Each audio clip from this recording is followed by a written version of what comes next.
This is the most sincere part of the whole evening. Well said. I think I should have waited and had the Scotch after that niceness. Fear for your honest sonsy face, great chieftain of the puddin race. Abun the mar, you take your place. Pinch, tripe, or therm, wheeler you worthy your grace, as lang as my earn. The groaning trencher there you fill, your hurdies like a distant hill. Your pin would help to mend a mill in time of need, while through your pores the dews distill like amber bead. His knife see rustic labour dicht, and cut you up with a ready slight. Ouch! Trenching your gushing entrails, breath like bonny ditch, and then, oh, what a glorious sight, warm, reeking, rich. Then horn for horn they stretch and strive, they'll take the hindmost on they drive, till all their wheels swell kites they lie, like stretched like drums. Then all goodmen mayst like to rive, be thanked comes. Is there that o'er his French ragout, or olio that staws through, or fricassee, would make us spew with perfect scunner, look down with scornful sneer and view on sick of dinner? Here, devil, see him o'er his trash, as feckless as a withered rash, his spindle shank, a good whiplash, his knee a knit, through bloody flood and fields to dash, oh, how unfit. But mark the rustic haggis fed, the trembling earth resounds his tread. Clapped in his wally knee a blade, he'll make it whistle, and legs and arms and heads will sned like taps of whistle. Ye powers, where madman kind your care, and feed them out their bill of fare. All Scotland wants to skink and wear the jugs and luggies, but if you want her grateful prayer, here I am.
Ladies and gentlemen.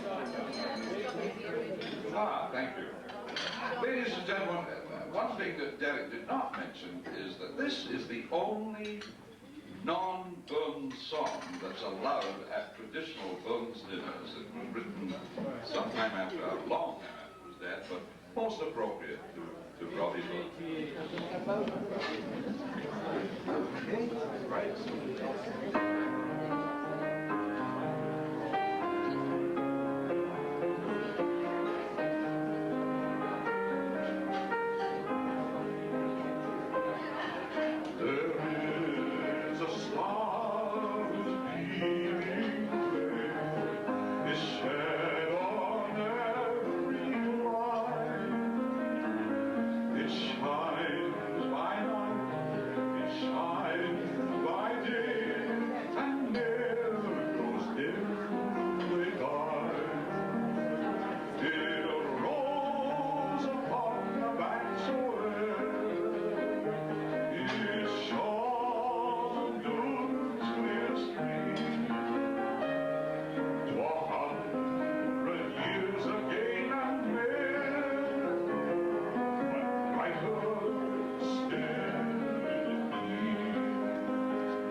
He was up there practicing. He was up there practicing his speech.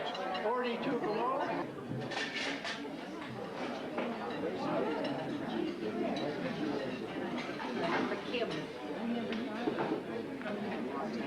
Ladies and gentlemen,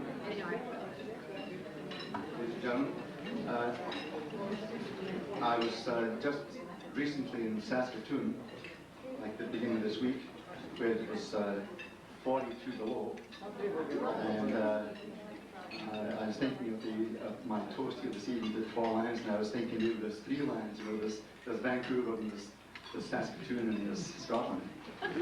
But at that temperature there, I was reminded of an incident when we arrived in Canada in 1957, and I had sent for Irene. I sent her an invitation to her wedding, and she arrived here on the Friday. We got married on the Saturday. But that first winter, it was such a cold winter, all new to us, and Irene was a little bit unused to Canadian expressions. And one day it was extremely cold, and she got up and she said it was enough to freeze the brass off of a bald monkey.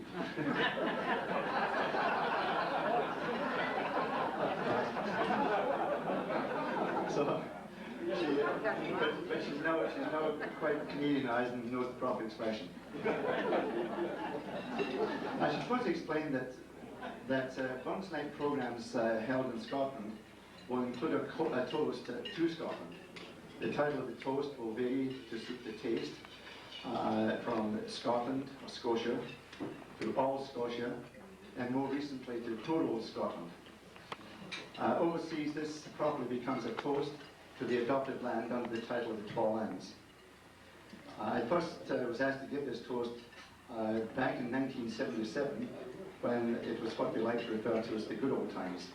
I myself was a fairly recent statistic, having put my foot on these shows some 20 years earlier. When writing the toast, I remember being caught up with the enthusiasm of being part of an economically vibrant, socially and religiously tolerant community of people, and I was satisfied that I had indeed found my Eden. For 20 years, many things have happened. The world economy has been shattered by a series of events beyond our control, and many countries survive at the option of others in abject poverty or economic bankruptcy. Social and religious intolerance is commonplace, and Canada is no Simon Pure in this regard. Throughout this reversal of circumstances, I've continued my business visits throughout Southeast Asia, Africa, and Europe, and the subcontinent, and from these visits I've concluded that with all its faults, Canada is still my chosen home, and it's still the star of them all, and it's still my Eden. I'd like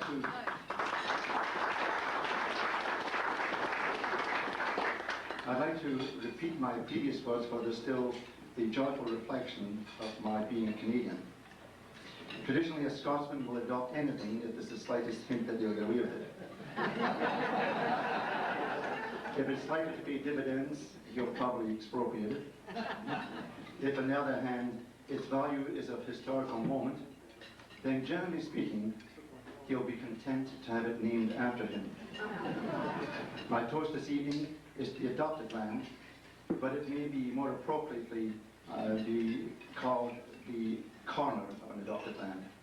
For while by choice or by accident, most of us here are Canadian, we are all firstly British Columbians. It is therefore to this corner of our land that I direct your attention. The Chinese claim to have discovered Northwest America at the end of the 6th century, but there is no conclusive proof to support this claim. Next, in the late 16th century, we see that well-known English longboarder, Sir Francis Drake, mooching around these waters looking for a way out. Then, in the middle of the 17th century, the Spanish, with their Latin flamboyancy, sent Juan Perez to lay claim to the entire Pacific coast of North America.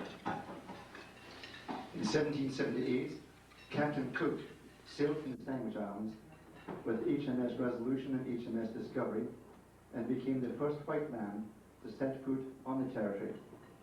Captain George Vancouver came out a few years later to squelch any claim that the Spaniards may have thought they had.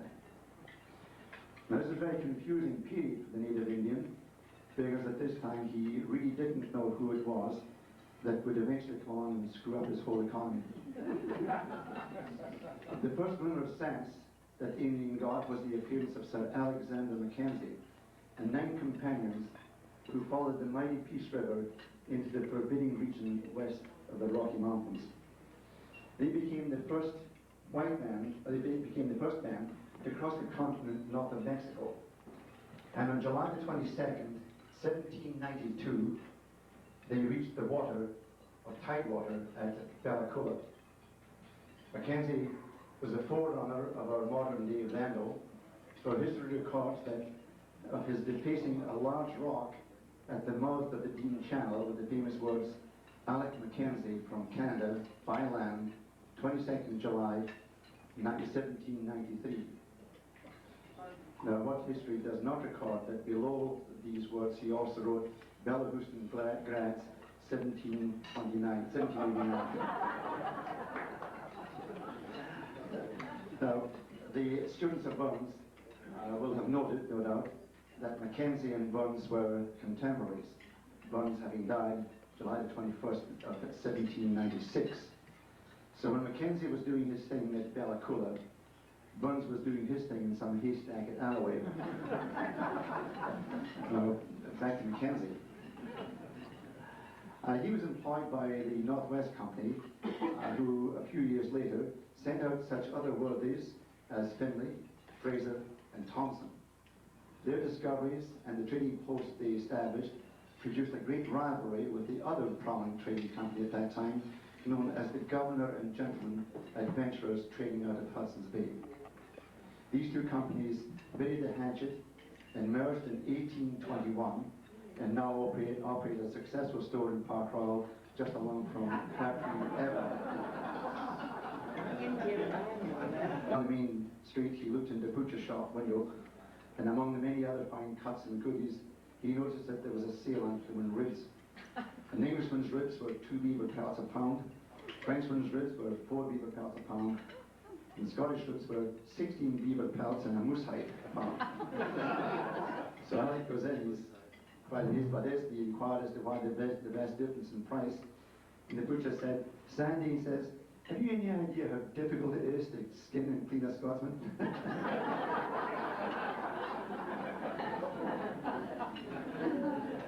Eventually, the land settled down, and the Scottish explorer was followed by the Scottish missionary, who came out to do good, and I'm told some did very well. They were followed by boatloads of engineers, accountants, and bankers, and when it was generally agreed that the place was culturally mature, economically stable, and socially acknowledged, that's when all the Scottish doctors came out. Now, in conclusion, I must read you an excerpt from a letter which was published in an Ottawa newspaper, and this was published around the time of the Vietnamese problem, the refugee problem, all the boatloads of people who have. And it is apropos of this toast, and it was authored by Mr. Hattie McLaughlin, and it goes, we cannot continue to accept into this country a people whose touch of English is barely comprehensible, whose music and instruments are alien and tuneless irritations to Canadian ears, whose style of traditional dress makes it difficult to tell the men from the women, and whose instinctive hoarding of money can only harm our struggling economy. The Canadian government should immediately close its immigration office in Glasgow.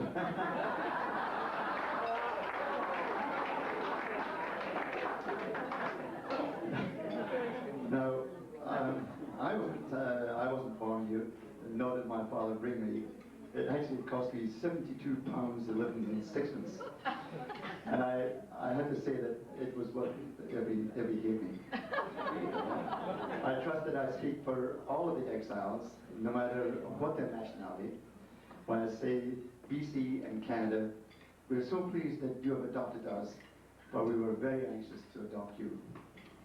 Ladies and gentlemen, quines and loons, I would ask that you join with me in a cup of kindness yet, and for all of us to bless our adopted land. We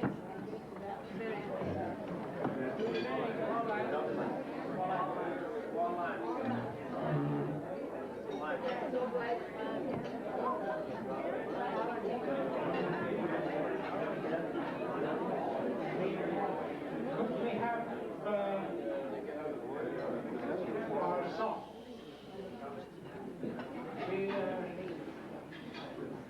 We roll the rashes. The dearest hours that e'er I spent were spent among the lasses.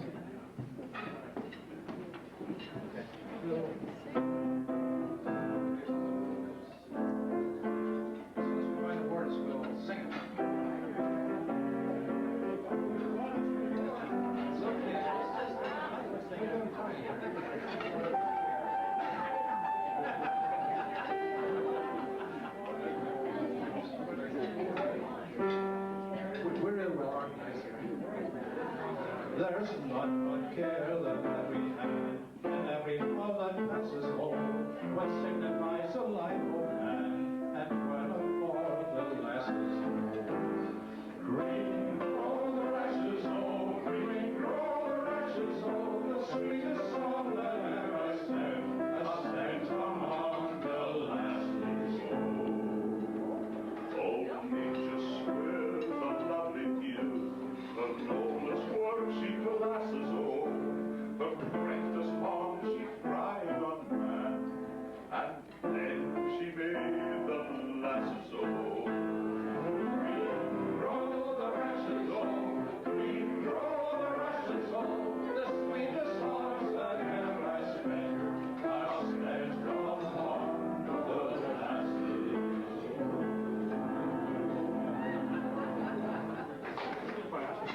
It's my great pleasure to be charged tonight with the task of the toast of the lasses. This occasion, being a celebration of Robert Burns and his life, it is appropriate to spend a moment considering Burns and the lasses. His love for them was beyond question.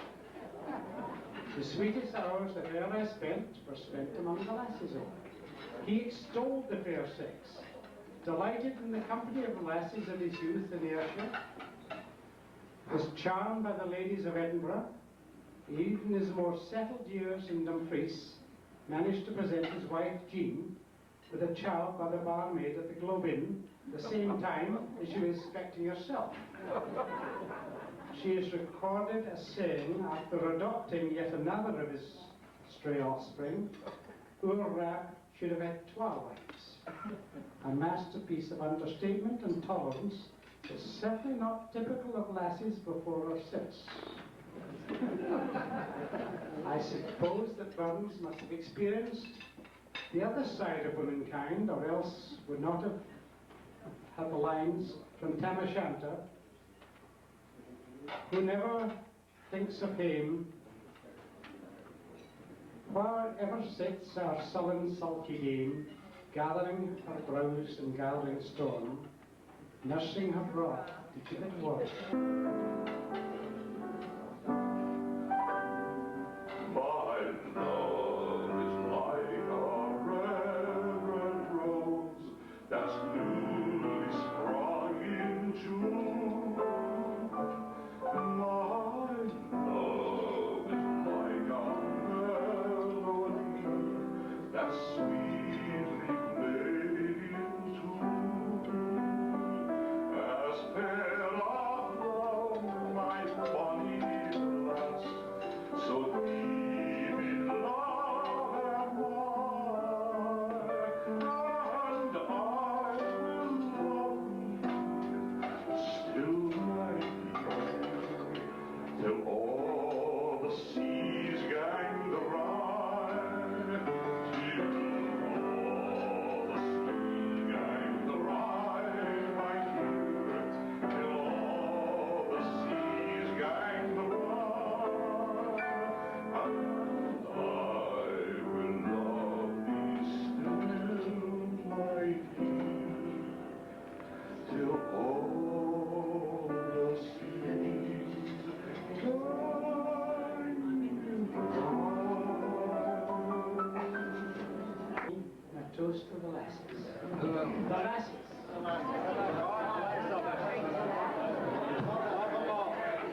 gentlemen, to Harry's toast to lasses.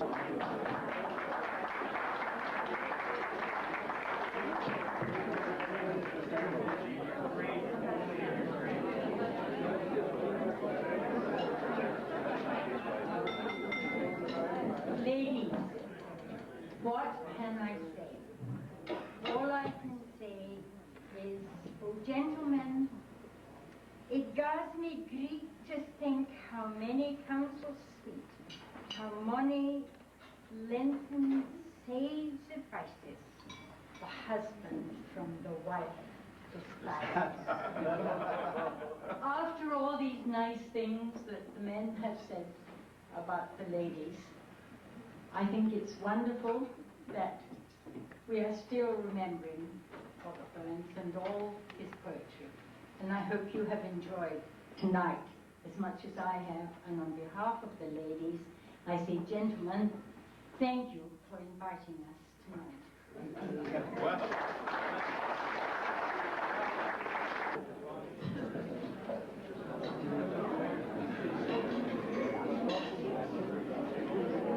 you, Derek. I'm a wee bit nervous, ladies and gentlemen, coming to Capilano tonight. The reason is, of course, that I keep my notes for tonight's meeting in the Capilano folder in my office, and when I pulled them out, another sheet fell out with them. So I picked it up and I glanced at it just as I was all kilted up and ready to come. I glanced at this, and it was the recently introduced dress code. So I said to myself, hey, you know, I have to wear shorts that come within 4 inches of the middle of my knee. And maybe I'm not going to be too welcome at Capilano. And then I thought, well, there'll be some other guys at the table too. And then I got to thinking, if we're raised up a little and we have a head table and nae modesty skirt, then all the lassies are going to find out what Scotsmen really wear under their kilts. You don't know already. And then I thought, well, Robbie Burns would say it was Stowa Stew, or get a perfect scunner, whatever the causation is. So I didn't think, I got over the nervousness when I arrived here, and I found some of the dress code police all dressed up in funny clothes too. So I felt a little better. Anyway, the immortal memory, ladies and gentlemen, is the pièce de résistance of the Burns night. It's kind of like the sermon in the Presbyterian Church. You know, we build up to it, and then you get the sermon. Well, it's the second most important thing. Taking the collection is the most important thing. And the good news is we've got a bunch of people waiting for to take a retiring collection for the night. So it's a pleasure to be here. I'd like to move on now to doing a toast to Robert Burns. Lives there a man with soul so dead, who never to himself has said, this is my home, my native land. Or I must go down to the sea again, to the lonely sea in the sky, and all I ask is a tall ship and a star to steer her by. Or how would you like, of my 80 years and 10, 20 will not come again. Take from 70 years a score, it leaves me only 50 more, and since to look on things in bloom, 50 years is little room. About the woodlands I will go to see the cherry draped in snow. Bonny wee poems, but I'm no Burns. Even we Burns freaks are willing to admit that there might just have been some other great poets in history. Robert Burns was not the only. Arguably, Robert Burns was not the greatest poet in history, but he was certainly the most popular. Just let's consider for a moment some of those other great poems. What did they have in common? Keats, Shelley, Shakespeare, Robert Louis Stevenson, Sir Walter Scott. What did they have? One thing in common. They could conjure up a picture in your mind's eye with just a brief line. It could show you a scene, an event, and bingo, it's there. Dalliances, well, you know, he was a social outcast altogether. Let's bring him into the 1990s. The social fads are set by the Madonnas of Hollywood and the Windsors of London and their own Sven Robinson down in Ottawa. I submit, despite what Harry has told us, that Robert Burns was a social pussycat. Rather, let's look at some of his major characteristics. 3 of them. Burns is Scot because he was a Scot, and added Scot. Burns a poet because he did write poetry. People forget that, thinking about how much he drank and what other things he did. And thirdly, Burns the songster. Burns was a fervent Scottish nationalist. 70 or 80 years after Scotland had made an amalgamation, a kind of subjugating Scotland to England, Burns wrote a poem about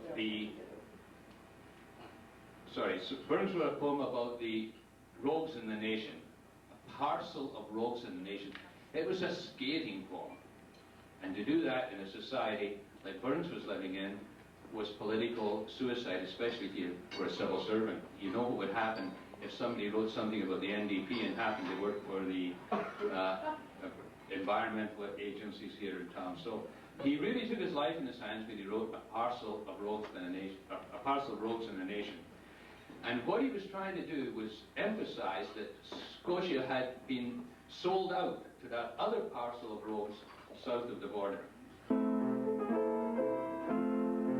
Scots, what day we once led, Scots Humbrus has often led. Welcome to your glory then, on victory. Now's the day and now's the hour, see the front of battle bar, see approach through Edward's power, dreams of slavery.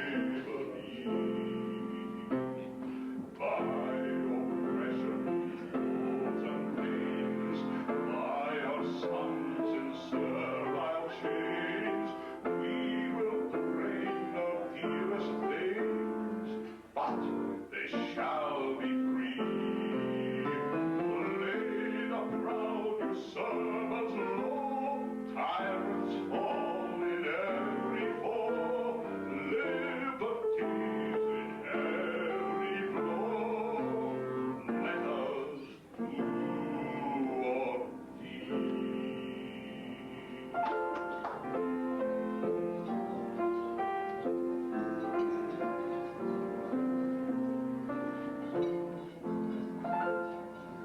Give thanks and praise, O only moon. How can you say fresh and fair?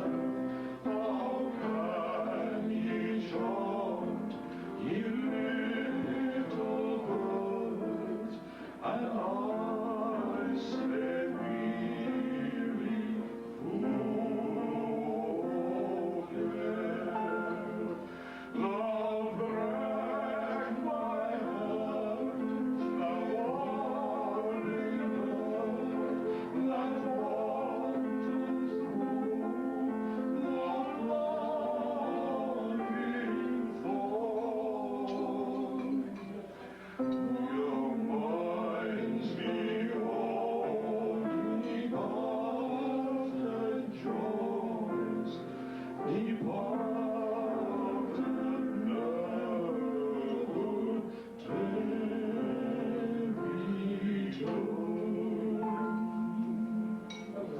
Please join me in the toast that Robert Burns would bring to you if he was here himself this evening. For all that and all that, it's coming yet for all that man to man the world over will brothers be for all that. To the immortal memory of Robert Burns.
nicht for St. Andrew's night.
Join me in the toast that Robert Burns would bring to you if he was here himself this evening.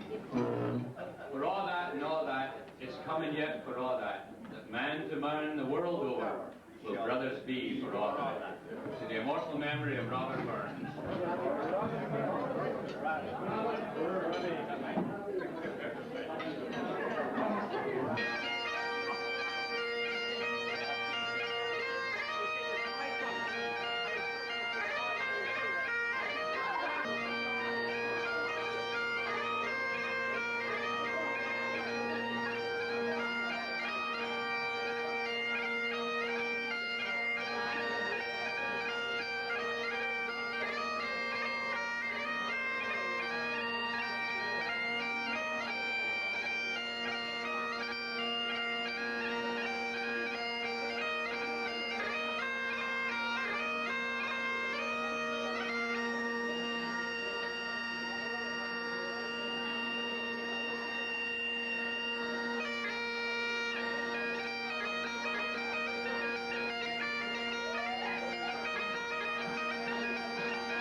is called St. Andrew's Nicht, or St. Andrew's Night.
The hot weather and the slow pace in which the parade was moving caused some engine trouble.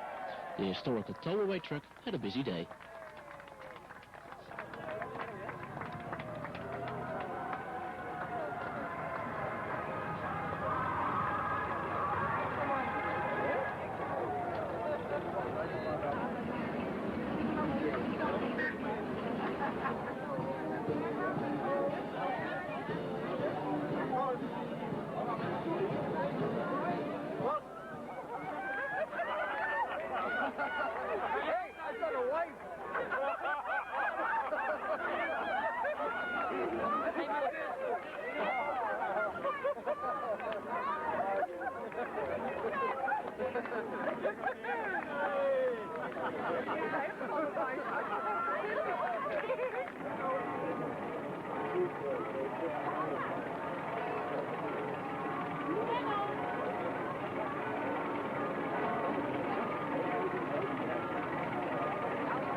At the Mun Tower, an enormous crowd had gathered.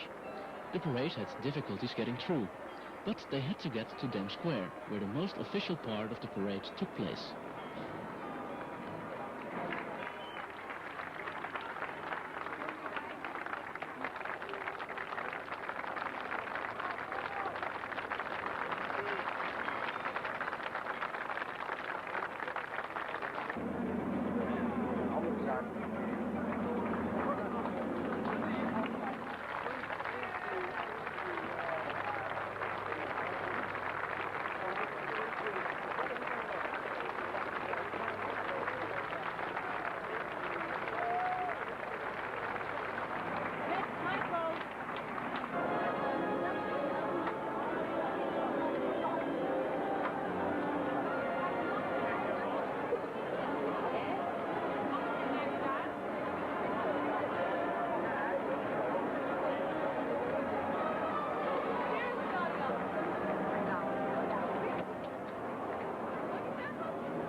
Dam Square.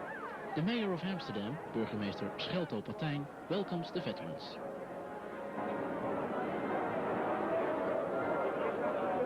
Welcome to you all. Welkom allemaal, dames en heren. Britain and other allied countries. Thank you, Mayor. You are our guests. You are our guests of honor today. Very, very welcome to the heart of Amsterdam, the Dam Square. Dames en heren, ik heette onze Canadese gasten en allemaal hier op het Damplein bij het bevrijdingsfeest van onze stad.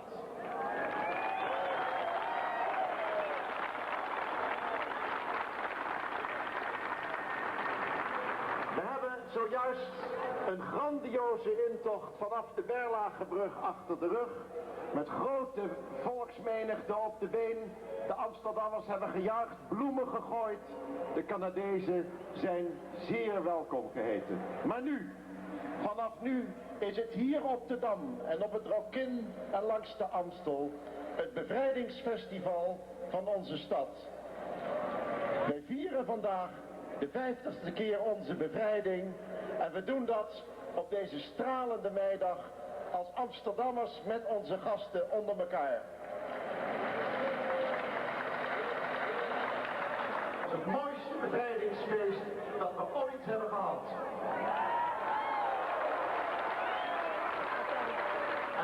And now a word in English to our Canadian friends and the others. Dear friends, this is the 50th anniversary of the liberation.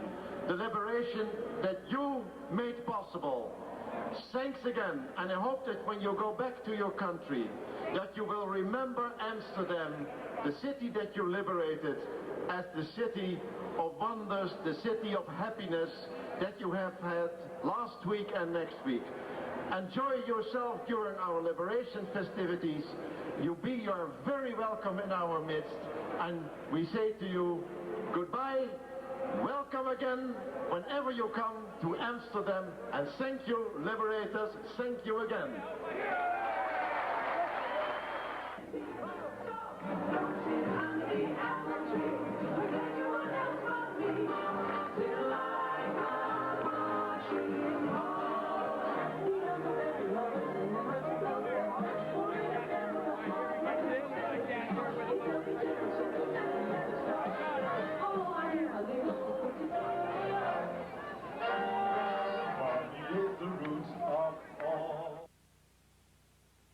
Kijk, de Canadian Forces hebben we hier. De Canadese strijdkrachten openen de eerste afdeling van dit défilé.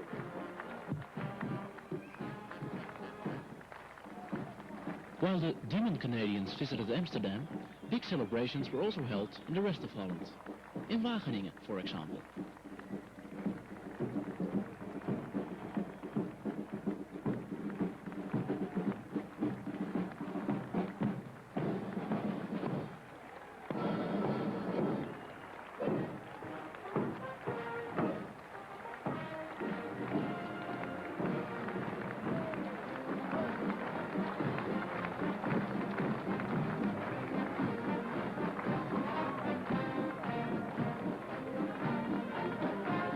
Paradecommandant presenteert zich bij de paradeinspecteur. Paradecommandant dus de generaal buitendienst Mijners en de paradeinspecteur de Prins.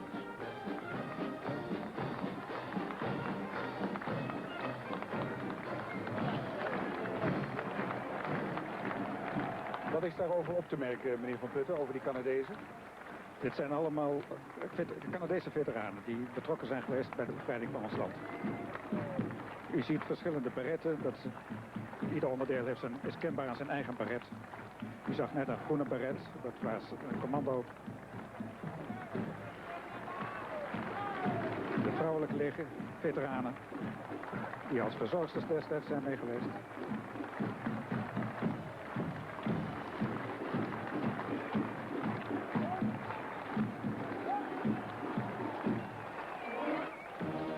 The end of the Amsterdam Liberation Party was marked by a spectacular laser show. Het feest in Amsterdam werd afgesloten met een lasershow boven de Amstel. Een eerbetoon aan de bevrijders.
May the 6th, another parade.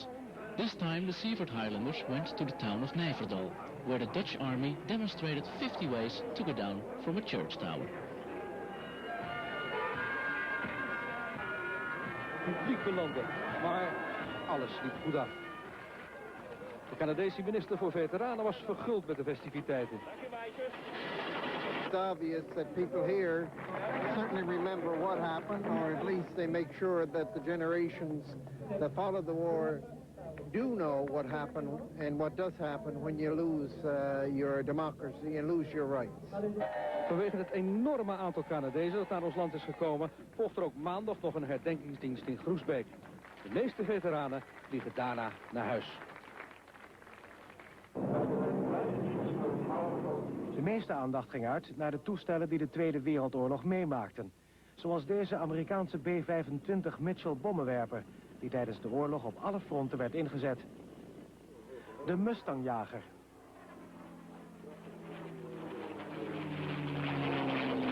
En natuurlijk kwam ook het misschien wel bekendste jachtvliegtuig uit de oorlog in actie, de Britse Spitfire.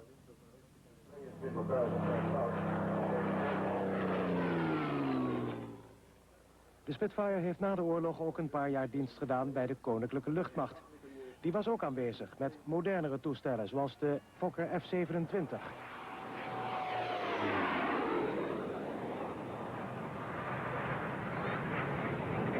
En een formatie F-16's. Spectaculair sluitstuk van het evenement was de overkomst van een 14-tal Grasshopper-helikopters.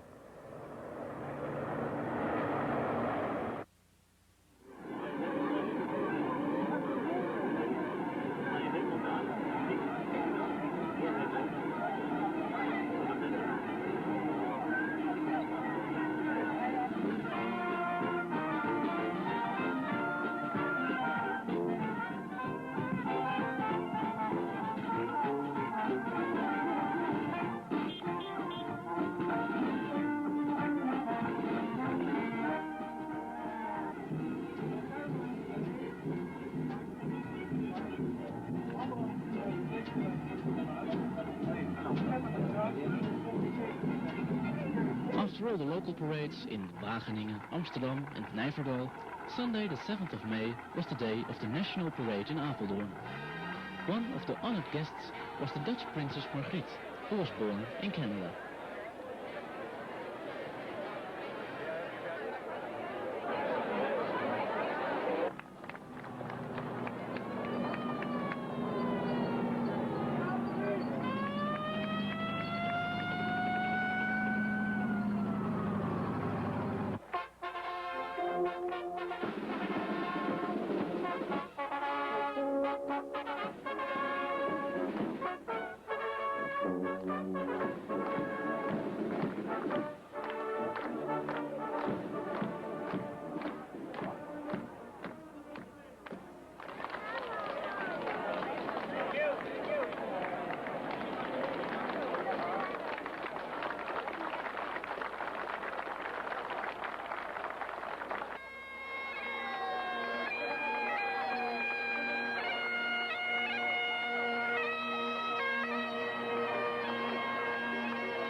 Er waren 6000 Canadese veteranen verwacht. Er kwamen 12.000 naar Apeldoorn om aan de défilé deel te nemen.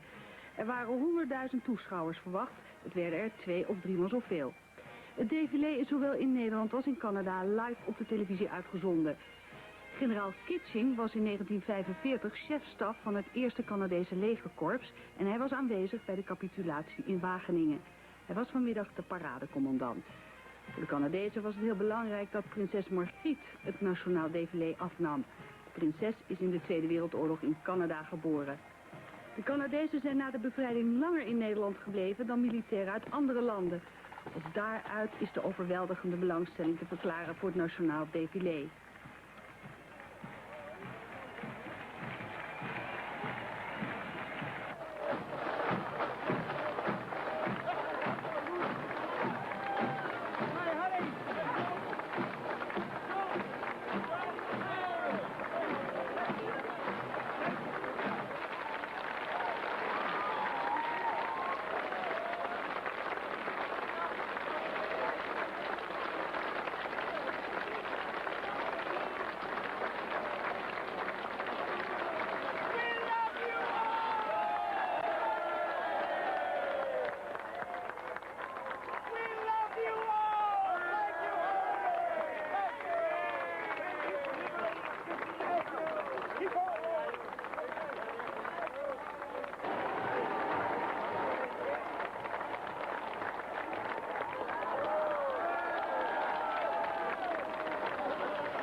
was een eindeloze, urenlange, uitgelaten en trotse stoet.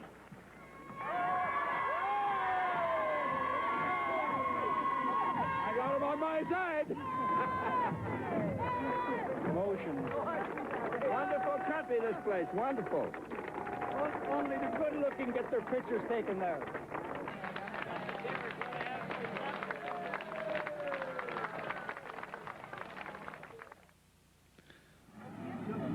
After all these days of festivities, Monday was devoted to those who didn't survive the war. This is the military cemetery Groesbeek, where 2,300 Canadian soldiers are buried.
Carleton and York Regiment, the West Nova Scotia Regiment, the 40th Regiment, the Black Watch Royal Island Regiment of Canada, the Richmond Maisonneuve, the Calgary Islanders, the Fusiliers de Mont-Royal, the Queen's Own Cameron Islanders of Canada, the South Saskatchewan Regiment, the 17th Duke of York's Royal Canadian Hussars, the Cameroon Islanders of Ottawa.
kindly request to remain inside and not move, please.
The Royal Institute for the Tropics invited the liberators the next day.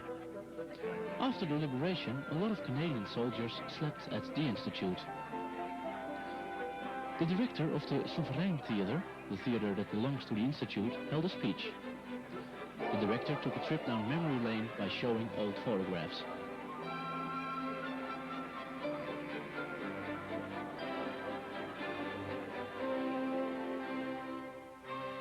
An institution that's 85 years old.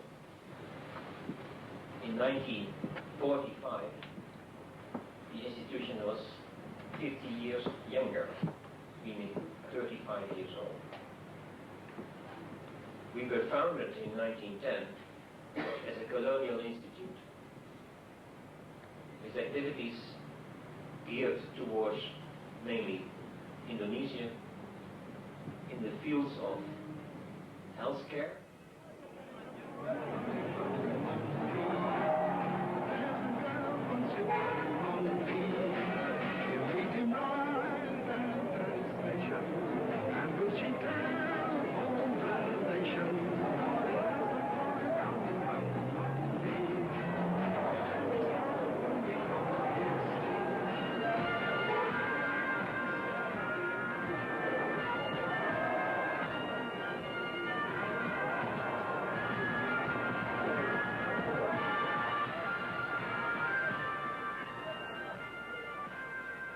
The guy on the left flank there with the Tommy gun is me.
Well, I can't hear what you're saying. Throw oranges, I love them.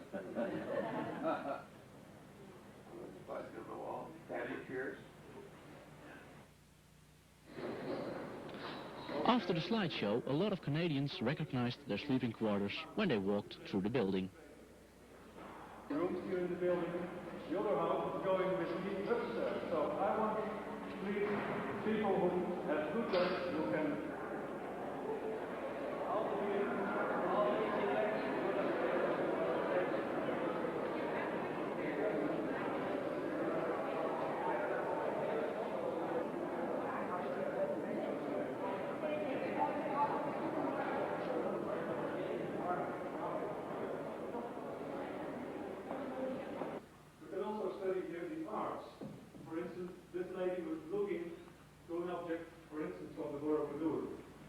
that was the main importance, that people could come here and study 8:28 verse 19, and it's saying, "Go therefore and make disciples of all nations, baptizing them in the name of the Father and the Son and the Holy Spirit."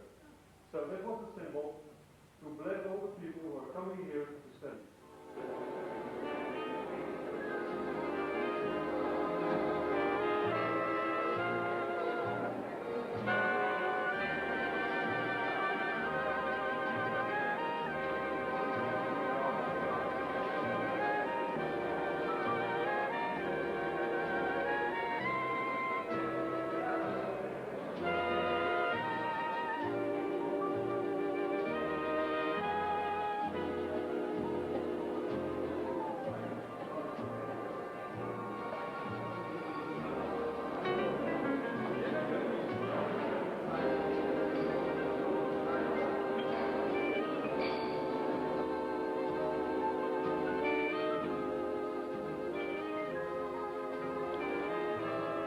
On the stairs, it was quite a puzzle to fit everyone in for a group photo.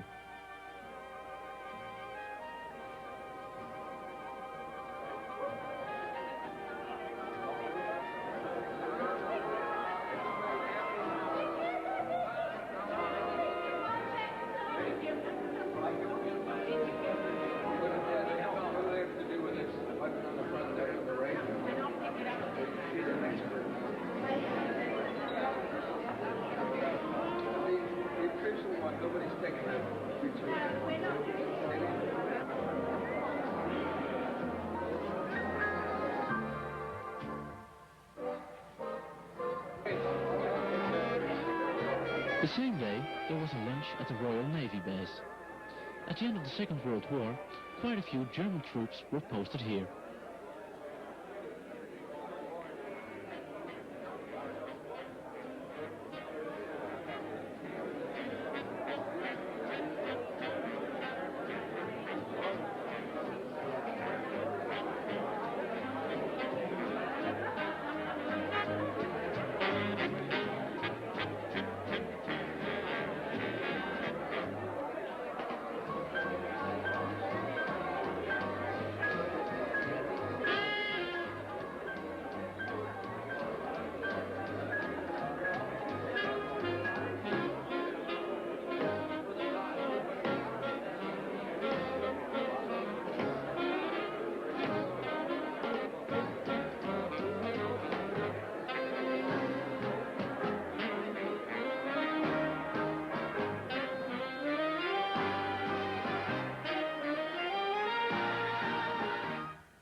Here, and the Navy is hosting us, the Dutch Navy. And why are we here? Well, for many reasons. One of them is that in this eastern part of the harbor of Amsterdam, many German troops were still there when we entered the city. And from here, it was actually from here that we took them to different parts, especially the port factory at what we call Zaandam. Another reason is that the Dutch Navy gives great hospitality. And we want to thank Colonel Moss, who is with us here, for everything he is doing right now, and he's going to give us a great big meal. So, thank you very much.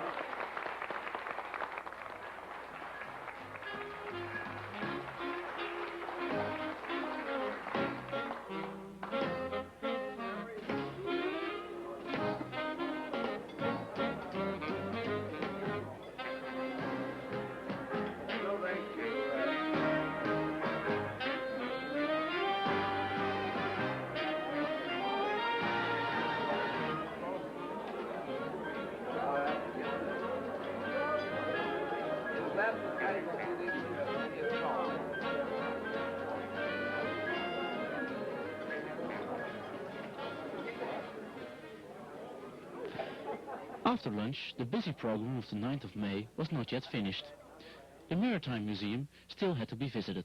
Hans Bakker, the director of the museum, welcomed everyone. A surprise to me that I heard this morning from the commander of the Royal Navy that I would have such an important visit of 8 people this afternoon. Well, let me tell you, we have quite a program for you. This is a big museum, and you can take your time till 5 o'clock. You have 1.5, almost 2 hours to see something I can explain you. First of all, that 5 years ago, we made a replica of the Amsterdam aboard such a ship from 250 years ago. Then we have, of course, normal exposition. Normally, people stay here between 4 and 5 hours. You can make a program for the whole day. We have large collections, but I would advise you to go to the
Liberty ended the visit to the Maritime Museum.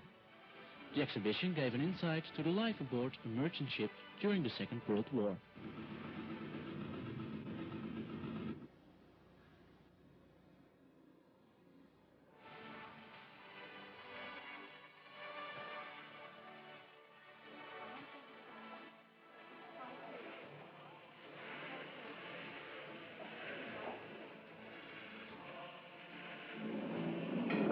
Dear Canadian friends, dames en heren. The day, 10 days after your welcome, it is already the day to say goodbye. Time is going too fast. I think we had a beautiful time together, thinking of the boat trip, the commemoration ceremonies, to keep them rolling into Amsterdam, the parade in Apeldoorn, the visit to the Marine, and all that other days. We have to say thank you very, very much to all the host families.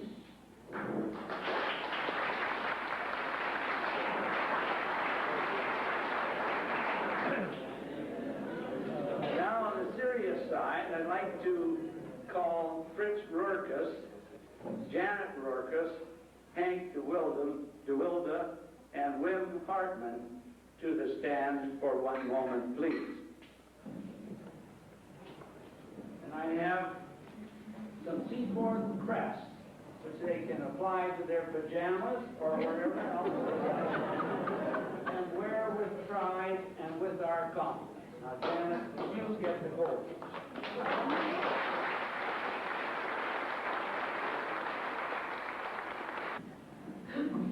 The special committee, the guests, the wonderful hosts and hostesses, and the veterans and their spouses.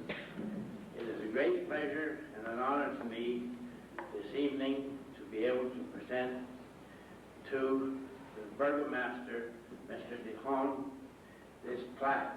And Mr. Dijon, will you come forward?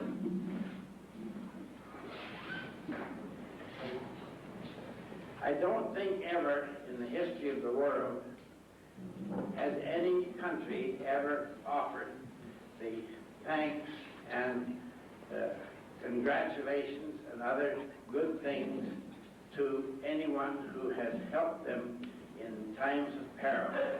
That has been done only by the Holland and especially towards the Canadians. And now present to you, Burgomaster, this plaque in recognition of 50 years of freedom. It is from the Seaforth Highlanders of Canada, which is one of the most famous regiments in the world. Other people take note.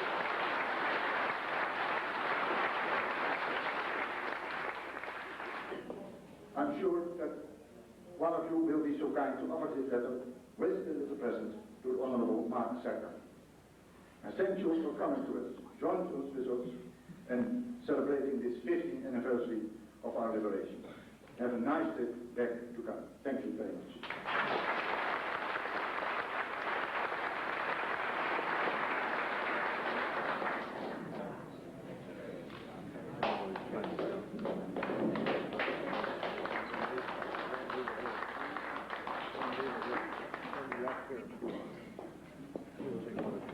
Now at last we offer the commemorative medals to our friends, and we make it like on the welcome party, alphabetical wise.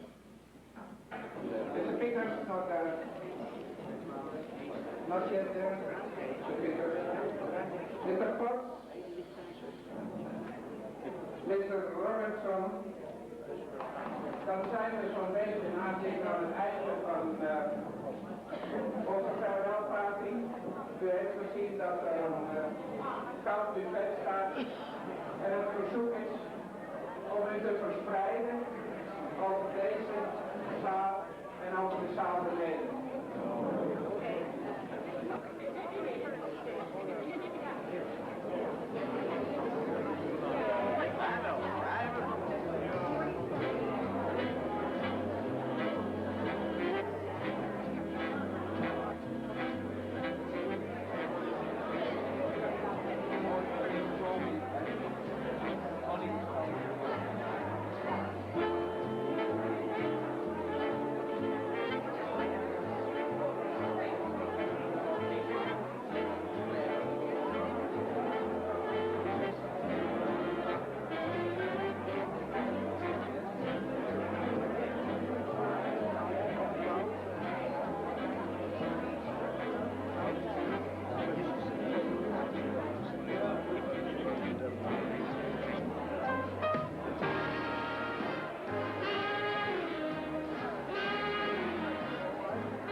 this gift, a picture by the famous Dutch painter Rembrandt, to the City Council of Diemen as a token of their appreciation for the unforgettable days in Holland.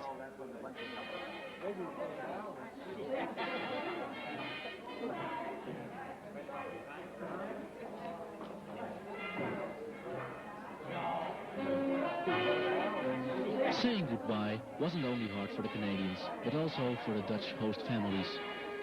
Of course, everybody hopes to meet again on a future liberation party, because the 1995 slogan will stay in effect in length of days. Welcome again, liberators.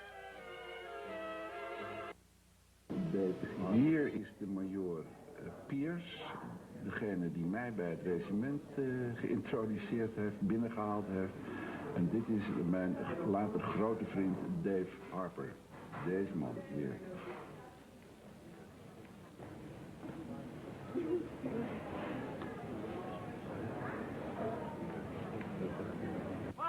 Come on, Tony. What about you getting in on one? Let's Come on, get in there. Yeah, give us a shake here. Give us a shake.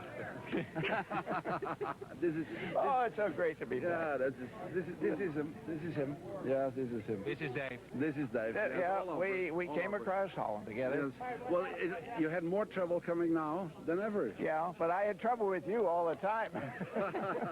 Had trouble with Eric too? Yeah, it was... No, Eric was all right, and Anya was all right, but Anya, Ari... I'm the bad one. You're the bad one. What was the problem?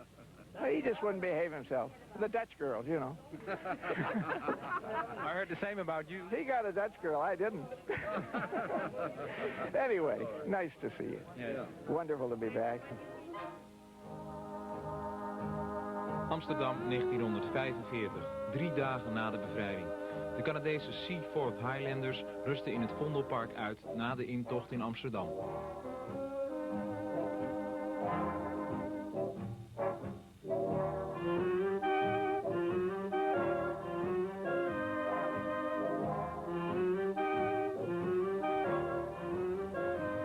Erik Bles woont al meer dan 50 jaar aan het Vondelpark. In zijn ouderlijk huis vierden de soldaten het einde van de Tweede Wereldoorlog. Zijn zus zou later met een van de soldaten trouwen. Een paar dagen voor de aankomst van strijdmakker Dave Harper op Schiphol halen Erik en Arie herinneringen op aan de meidagen van 45. Daar heb je het huis van de Duitse dingen. Een rode huis, het bredere. Daar woonde ik met mijn zuster. En ongeveer bij die dikke boom kwam een hek uit naar het park toe, waarin we regelmatig gingen. Daar heeft het een ontmoet. Voor het eerst, je kan zeggen, zo is het gekomen. Ja. Maar, ja. En Wilf, die was hier toen in het park. Die was in het park. Ja. En was het zo dat er een afzetting was tussen de Canadezen en dat niet? Dus de bevolking, de burgerbevolking, die konden regelmatig contact opnemen. Met die Brancan carriers. Ja. En daar zat Freddy in. Ja. En ik mocht altijd met hem mee. Ik was zijn lieveling, denk ik. En toen, ik weet niet hoe het kwam, maar we hebben dus, laat ik zeggen, elke 3 dagen was er een feest bij ons. En daar was Harper ook. En jullie hebben ze toen uitgenodigd ook, thuis? Ja. Dus er ontstond onmiddellijk al een contact tussen jullie. Ja. De beroemde woorden die wij nog regelmatig gebruiken van Dave zijn: this party has floored me. Dan ging hij liggen op de grond. It floored me, ja. This party floored me. Ja.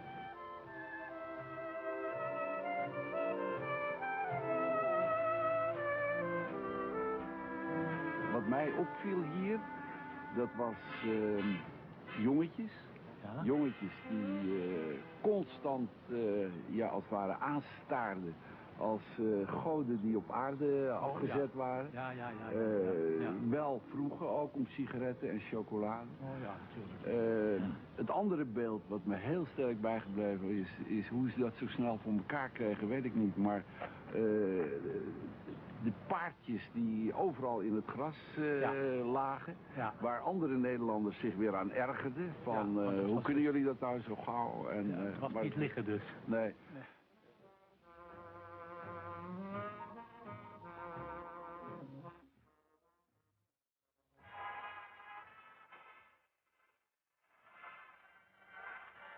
Het gras slagveld dat wat we hier hebben en laten we zeggen ook het paviljoen, dat was omgeven door Canadezen. Ja.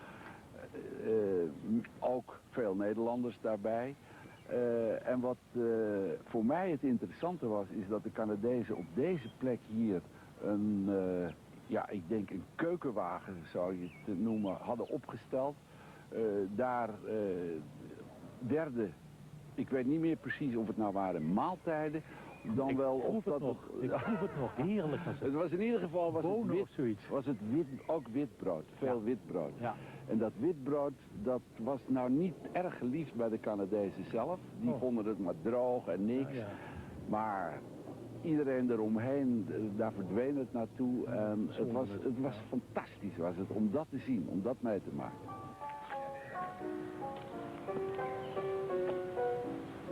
Well, Ari, much to the distress of the Germans, went into hiding. He didn't want a free trip to Germany. Not right? That's right, yes. Yeah. So he came out and came to the Canadian Army, the Sea Force, and against all military regulations, he was given a Canadian Army uniform and a corporal's stripes and told that he was now a Canadian soldier. Arie en Erik moesten in de nadagen van de Tweede Wereldoorlog als tolken opdrachten vertalen die de Canadezen aan de Duitsers gaven. Zo maakten de Canadezen toespraken die de Duitse officieren moesten uitspreken. I'm very grateful to the Canadian commander who has allowed us to keep our arms till now, so that we protect ourselves against the Dutch people. Ich bin die kanadische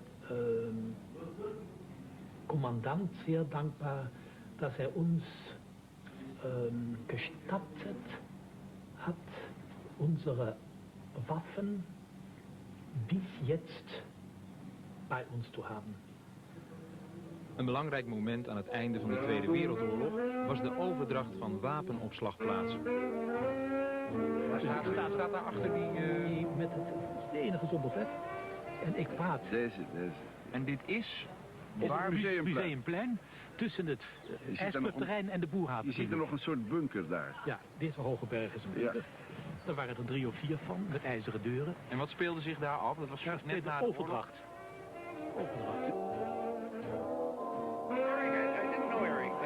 That time lost. In Amsterdam we met for the first time, indeed. But, in the Vondelpark. Next to the Vondelpark you met him. Eric can tell you the story of his sister, Marguerite, who met one of our Sea Force, a very good friend of mine. And he married her, and they have, what, eight children now? Yes, that's it, indeed. And they're both living in Vancouver. They couldn't make the trip.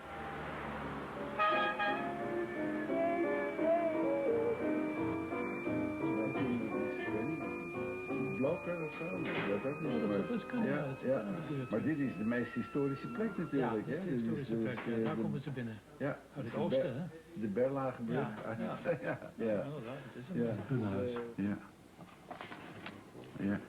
Oh ja, dat moesten we ook steeds doen, handtekeningen zetten. Ja, prachtig zeg. Oh, dat herinner ik me nog. Oh, wat heb ik er handtekeningen gezet. Ja. En, u was toch geen Canadees? Ik was in het uniform van het Canadese regiment en voor degenen die mij zagen en ontmoetten was ik Canadees natuurlijk. Dat kon niet anders. Ik bedoel, als je dat uniform aan had en het gezicht erbij trok, dan was je natuurlijk Canadees. Dat is, u liet het maar zo. Nou, het was maar ik hoop niet dat dat opgenomen is. Dat zal ik dan een andere keer wel eens vertellen wat het voordeel daarvan was. Wat dan? Nou, zo moet ik niet. Ik had zo'n ding aan, dus voor mij was het goed. Ik kon dus mijn gang gaan. Ja. Nou, dat zal je dus buiten het geluid vertellen. Dat kan ik bevestigen, ja. De meisjes waren veel liever natuurlijk als je zo'n Canadees gezicht erbij.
Het bruggetje van Wilhelmina. Ja, daar hebben we gestaan vanochtend. Prachtig zeg. Oh, dat is fantastisch gewoon. Kijk nou toch. Wie is dat? Ongelooflijk. Ik zat bij die eerste Canadese divisie. Dat was dus de rode uitmonstering op de Mall. En daar waren 3 regimenten van. Dit is er 1, de Seaforth Highlanders of Canada. De Princess Patricia Canadian Light Infantry. En de Loyal Edmonton Regiment. En die 3 die vormden samen dus de eerste divisie. En die rijden hier? En hier, hier zie je vooral de Seaforth. Ja, dit is de DR, de Spetsrider.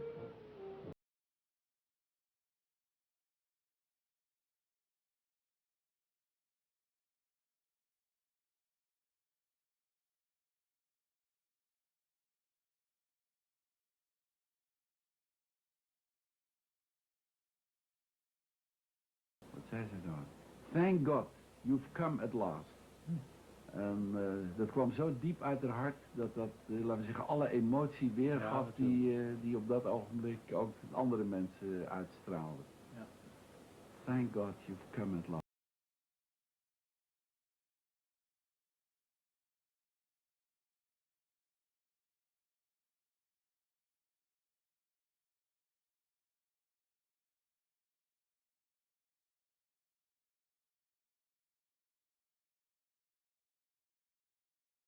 Wat ik gedragen heb in 1945. Dat is niet waar. Ja, dit is, je kan zien, ik heb het gebracht tot korporaal. Heel mooi. Een tolk was dus kennelijk toch wel wat. En het uniform, dat heb ik dus, nou ja, in Achterveld gekregen, in Amsterdam gedragen. Ja. En het was dus ook niet verwonderlijk dat ze mij voor Canadees zagen. Ja, en je voelde je als bevrijder natuurlijk ook niet anders. Je was Canadees. Ik heb het afgestaan dus als museumstuk en nu wordt het gebruikt in een museum in Diemen. En het is eigenlijk